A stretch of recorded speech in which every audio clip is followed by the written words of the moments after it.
Oi, hoje a gente vai mergulhar um pouco no Salmo 116.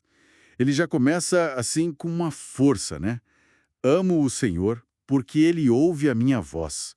Uma gratidão muito, muito intensa. É verdade. E ele já emenda com uma promessa, né? De invocar a Deus para sempre, por toda a vida. Justamente por sentir essa escuta, essa conexão. Exato. Só que, logo depois, olha só a virada. O clima muda totalmente. Ele descreve assim uma angústia que parece sufocante. Laços de morte me cercaram. Nossa, pesado. Angústias do inferno se apoderaram de mim. É quase físico, né? Sim, caí em tribulação e tristeza. Dá para sentir o peso. E, nesse fundo do poço, qual a reação? Um grito, né? Bem direto. Então invoquei o nome do Senhor. Ó Senhor, livra minha alma. Sem rodeios. E o que dá essa base, essa coragem para clamar assim, mesmo no meio do caos? É interessante que ele lembra do caráter de Deus, né? Compassivo é o Senhor e justo, o nosso Deus é misericordioso. Faz sentido. É a natureza de Deus que sustenta a esperança dele ali. Isso. E ele também fala da proteção de Deus aos simples. Talvez os humildes, né? E conecta com a própria vida. Achava-me prostrado e ele me salvou. A fé vira experiência ali, na pele. E a partir daí a gente vê uma mudança emocional. É impressionante. Daquela agonia toda, ele começa a falar para a própria alma: volta minha alma ao teu sossego, Uhum, um diálogo interno. pois o Senhor tem sido generoso para contigo.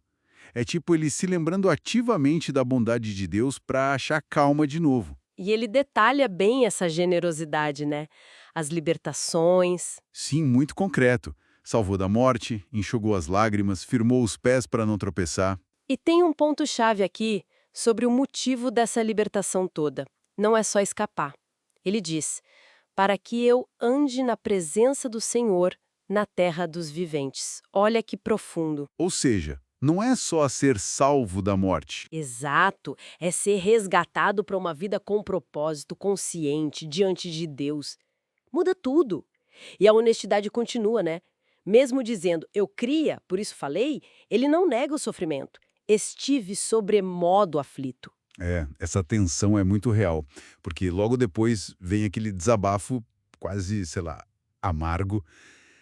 Disse na minha perturbação, todo homem é mentiroso. Como que cabe isso junto com a fé que ele acabou de afirmar? Então, acho que essa beleza, assim, crua do texto, sabe? Ele não esconde nada.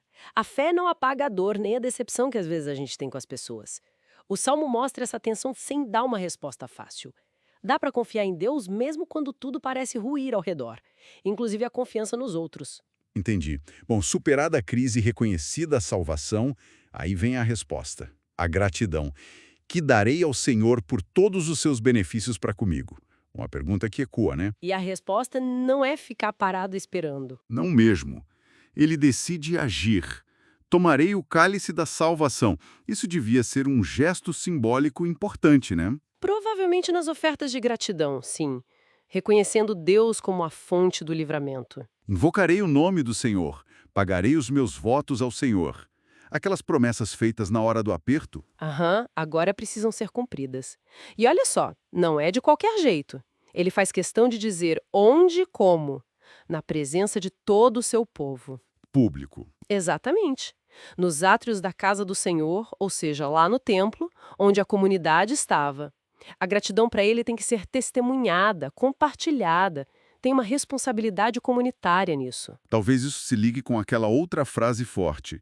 Preciosa é aos olhos do Senhor a morte dos seus santos. Pode ser uma conexão, sim. Reforça o valor que Deus dá à vida de quem o serve, né? Ecoando a própria libertação da morte que ele viveu. E ele se assume ali.